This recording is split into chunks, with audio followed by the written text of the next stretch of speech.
Hello there, everyone, and thank you so much for joining us today. I'm Sam, and I moderate these presentations. And in just a second, we'll be joined by Michael Corgett, one of our financial advisors. Today, Michael's going to be covering some topics related to Social Security and any updates that we think you should be aware of. Before he comes on, just a couple housekeeping items for you to be aware of as well.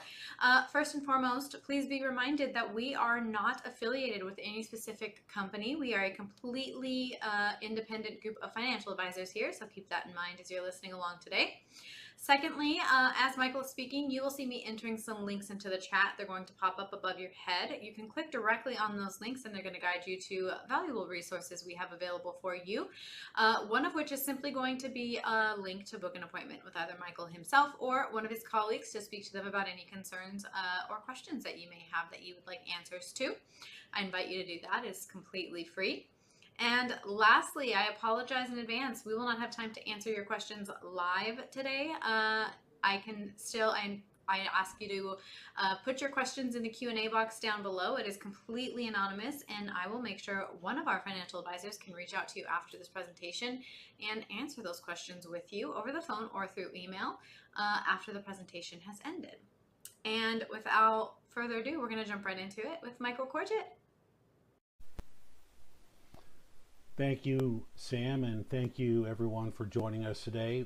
Today we're going to talk about Social Security benefits and the different times that you might want to consider taking it and what part it fits in the role of your overall retirement plan. It is one of the legs in what we call the retirement planning stool, so Social Security is important.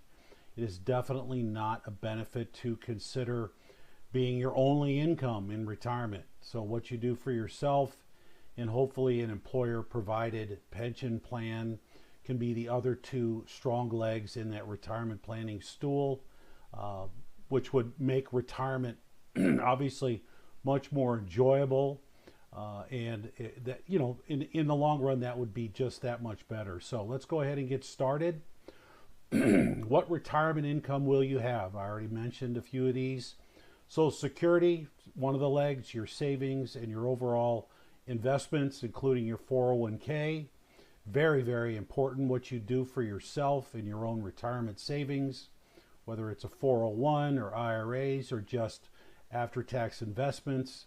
Investing for growth will obviously provide more long-term assets than just investing in fixed income CDs type of investments. Long-term investing in the market, you definitely are better off. And then pension benefits. For many of you, you have a pension. For a lot of you, you do not. So again, what you do for yourself is going to be more important to allow yourself to have a comfortable retirement. And then obviously either part-time earnings or even more full-time earnings, just doing something different than what you did when you were working for company A, B, C. You know, part-time, starting your own business, working at the grocery store, being a golf course marshal is my ultimate dream, getting to play golf for free and then getting to be outdoors and getting paid for it. So whatever that might be, that's as long as it makes sense to you. Some current Social Security news. Social Security is definitely a key source of retirement income for nearly 72 million Americans and growing each and every day. Social Security has never missed a benefit payment over the last 8 decades, and that's important. The Trump administration actions, their goal is to reduce the Social Security Administration's job count by 7,000 employees, or a reduction of 12%. They plan to close nearly 4 dozen Social Security Administration offices around the country, which is where you might go to get some information and speak to a specialist, and closure of many of the in-person hearings for disability benefits and general services. That's a much more different conversation that we won't have here today. Some of the added barriers, requirements for appointments to meet face-to-face with the Social Security agents. It's going to take longer, so the sooner that you get started in whatever your Social Security benefit election is, the better off you'll be.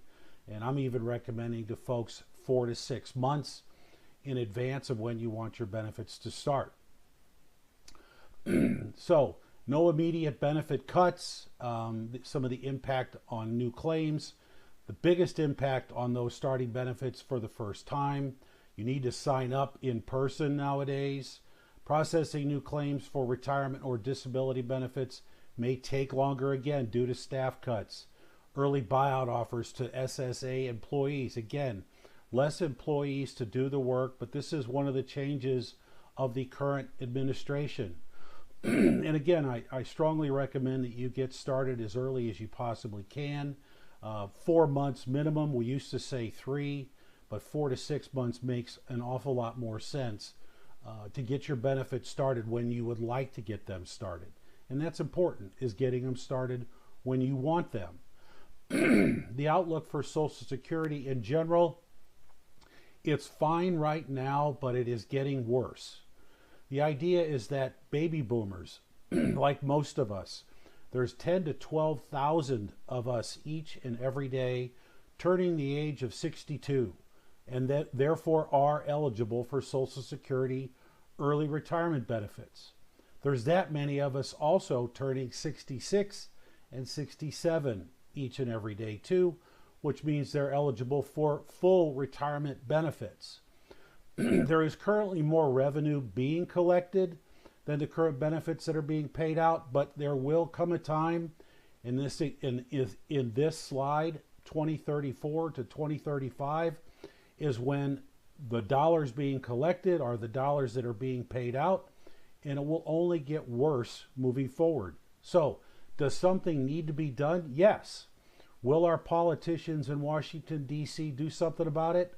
The answer is I don't know, because Social Security is such a hot button topic, especially for those of us that are near collecting it and for those of us who are already getting it. Politicians do risk losing their seat in Congress if they choose to make significant changes to benefits for those of us who are actively collecting them. It's considered many times touching the third rail, where you could get electrocuted. So something does need to be done, whether benefits are reduced, as you can see here, or an additional tax is implemented to make sure that benefits continue on the stage and on the scale that we all expect. Well, we will see. But again, something definitely needs to be done sooner rather than later. Changes for 2025. The earnings cap for full Social Security tax deductions are $176,100, and that is for this year. The earnings credit requirements for full will increase, meaning workers need to earn more to qualify for the maximum benefits. The higher you are towards this annual cap, the more your benefits would be long term. Keeping in mind that the Social Security looks at your best 35 years of earnings, if you have 35 years of earnings, and those are the earnings that go into your Social Security benefit calculation. Full retirement age did remain at age 67 for now. Excuse me. Some recent inflation data. The inflation data has been getting better. An increase recently of 0.2% in February, which produces an annualized inflation rate right now. Core CPI-U is 2.8%. That CPI is lower than January's increase of 0.5%, which produced approximately 3% inflation. You know, this is an awful lot better than a little more than 2 years ago when inflation was as high as 9%. Now, the Federal Reserve has done a good job by raising interest rates to slow down spending, which in turn has definitely reduced inflation. It's not at the 2% rate that the Federal Reserve would like it to be, but it is certainly getting better. And getting better is better than getting worse. So inflation is definitely also a hot button, and inflation does impact your future benefits. Inflation also impacts the value of various investments, especially fixed income investments. When interest rates go up, the underlying value of fixed income investments tends to go down in value. And when interest rates go down, the underlying value of fixed income or bonds goes up. So hopefully interest rates will trend downwards as they have over the last couple of years. They've sort of been stuck in neutral here recently in the low to mid 4% for treasuries. The Federal Reserve has not implemented any recent rate reductions. We hope they might do one, possibly two reductions this year. But they're keeping an eye on inflation overall. And if inflation heats up, well, they may even raise rates. But if inflation continues to lower, but economic activity goes down, then they might lower rates to spur growth. Sort of a catch-22 for the Fed, just something to keep in mind. Interest rates are important to your investments as well as the effect of overall inflation. Some of the things that you need to know. So let's go ahead and dive in. When should you start your benefits? Well, obviously, if you wait till full retirement age, you're going to get full retirement benefits. And that's between ages 66 and 67 for most of us. You can begin to take your benefits at age 70, and that's where your benefits will max out. Between the ages of full retirement age and age 70, you can glean that an increase of approximately 8% per year. The opposite case if you decide to start benefits early. At age 62, you can start to collect your benefits, but you're looking at a potential reduction from your full retirement age benefits of up to 30%, or about 6% per year, depending on whether it's 66 or 67. So these things are very important. When are you going to retire? When are you going to start to take your pension? What will your investments and your overall savings going to do for you? Are you going to continue to work part-time? We're going to talk a lot more about this. The age is obviously very important as to when you want to decide to claim your benefits. If you're married, timing is somewhat doubly important because there's usually one higher earning spouse in the household. And that higher earning spouse can start, the later they start their benefits, the higher their benefits will be. Their spouse is eligible for a minimum of 50% of their higher income earning spouse's benefit or their own Social Security benefit, which could be higher. But when that higher income earner passes away, the lower earning spouse will step up to that benefit, and the higher that benefit is, the better off they will be. So again, when you choose to start your benefits are key here. And really, the answer, there is no one size fits all. We talk an awful lot about planning, and planning is very important. The sooner that you do start to plan, the better off you're going to be. Assigning a value to Social Security, 50% of married couples and 70% of unmarried individuals rely more on Social Security for the majority of their retirement income. And let that sink in. The majority of their retirement income. And that's not saying much when you think about Social Security is going to be the lion's share of your retirement income. But there are folks who do live off of just Social Security. And honestly, I know I wouldn't want to have to do that. It's not a very good lifestyle. So again, what you do for yourself and your own savings and investments, and then if you do have a corporate or a public retirement benefit, that would also be great. Again, when should you start your retirement benefits? These are some of the things that you might want to consider.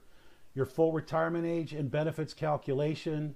What is the amount of your future benefits and the effect on early retirement? What is your life expectancy? This is very important. There is what we call a break-even age between early benefits and full retirement age benefits. And essentially, if you start at 62, you're going to be collecting benefits for up to 5 years longer than if you started at 67. Now, granted, at 67, the monthly benefit is higher, but you've been collecting a benefit for 5 years. There is a crossover age, and this is important. if you don't have a long life expectancy in your family, you might, or your own personal health is not that great, you might want to start early just so you get what you've got coming to you. But that break-even age is usually around the age of 80. And what that means is if you start early and you live to be 80 or plus years old, you might have been better off to wait. And again, this all is impacted by what you've saved for yourself, and whether you're working part-time and a pension, so on and so forth. So all these factors go into this calculation. I just mentioned other sources of retirement income, and really what's important is how might this affect your spouse, which is what I've already talked about.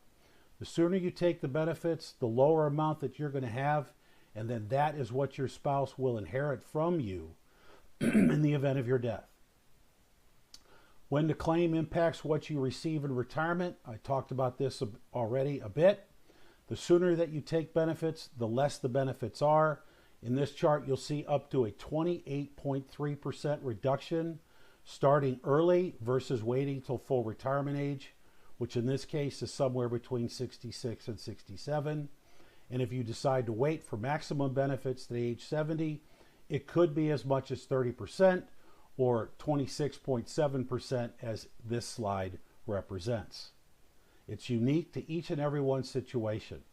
What is full retirement age? This slide tells you.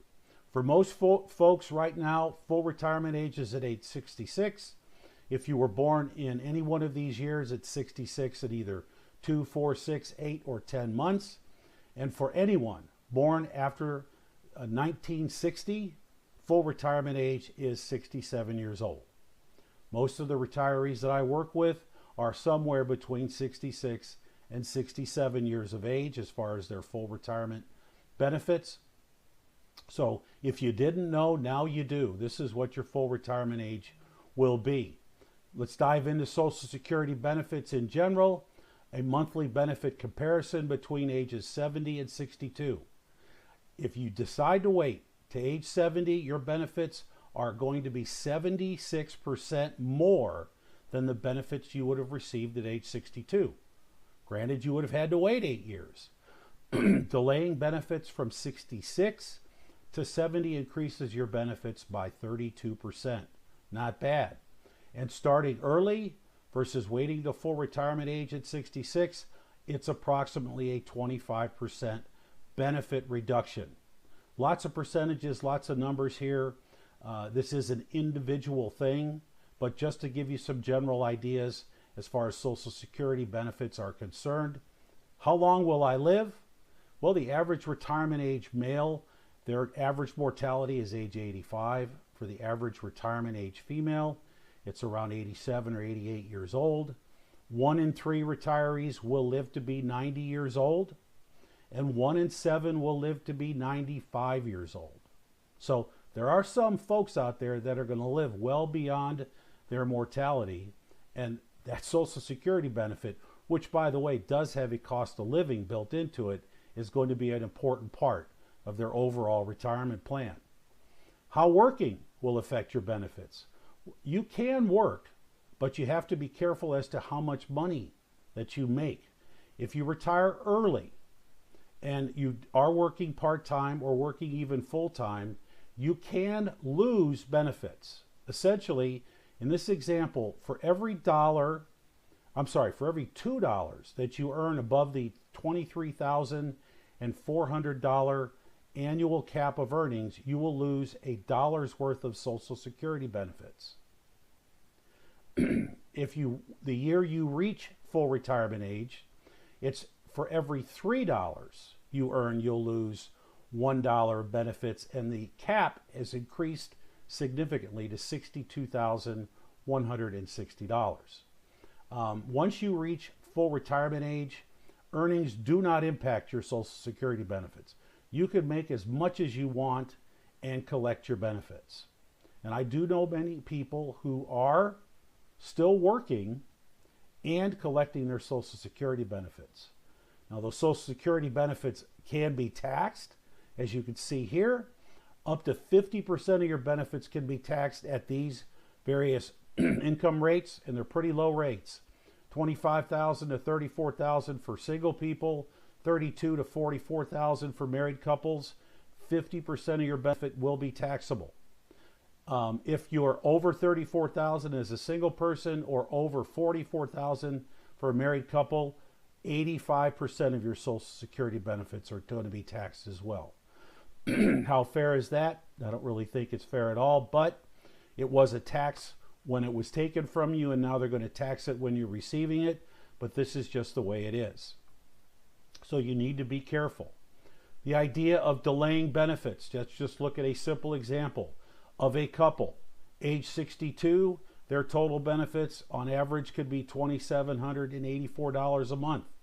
If they chose to wait till age 66, their benefit can increase to $3,837 a month, or over $1,000 a month. And then finally, if they both wait to age 70, that benefit could reach $5,241 a month, a significant increase from age 62 to age 70. And this is very important, especially the lower earning spouse. The later that the higher earning spouse chooses to take their benefit, that's the one they're going to inherit. So, again, these are all things that you need to keep in mind. Bottom line, the choice is yours. You may decide to claim early if you need the income. You want to invest your monthly benefits. You want to delay having to take your retirement funds or from your savings, and your spouse wants to delay claiming their benefits. You may want to start early. Well, you may want to decide to claim benefits later. If you want a higher monthly retirement income from Social Security, you want to maximize your survivor benefit, you plan to work longer, and your spouse may be eligible to apply for their benefits first. So they could start theirs, and then you can wait to take yours later. Definitely you want to contact the Social Security Administration. Definitely go to socialsecurity.gov. It is there where you can set yourself up for my account, and you could get the estimates of what your future Social Security benefits are. I personally do this each year in January or February just to make sure my records are up to date and just to see what my Social Security benefits are going to increase to at specific ages. You can apply for benefits online, by phone, or in person. I've helped many people do this all three ways. So, just contact the Social Security Administration, and hopefully there is a local office near you. I've said an awful lot about Social Security. Again, it is one piece in the overall retirement planning stool. And as I said earlier, having a plan is important. Many Americans don't have one. Please take advantage of an opportunity that we are happy to offer you and let us put together a retirement cash flow. Why would you want to consider the retirement group? Well, we're definitely experienced. We work with a lot of Fortune 500 companies. We have offices nationwide, and we're happy to put together a complimentary retirement cash flow analysis. You can also follow us on LinkedIn by scanning this QR code here. And we've got a great LinkedIn page with lots of resources. If you'd like to speak with one of us, scan the QR code here on the left, and you could schedule a meeting with myself or one of my colleagues. You could give us a call or send us an email. And you can also scan, again, this QR code on the right, and that will take you to our LinkedIn page, where, again, we have a number of great resources. So I've said an awful lot about Social Security. It is important to many of us baby boomers and up-and-coming baby boomers. We're all looking at it as a part of our overall retirement plan. I'm sure there are going to be questions. Please reach out to us, and we look forward to answering those questions. And with that, I appreciate your time and have a great day.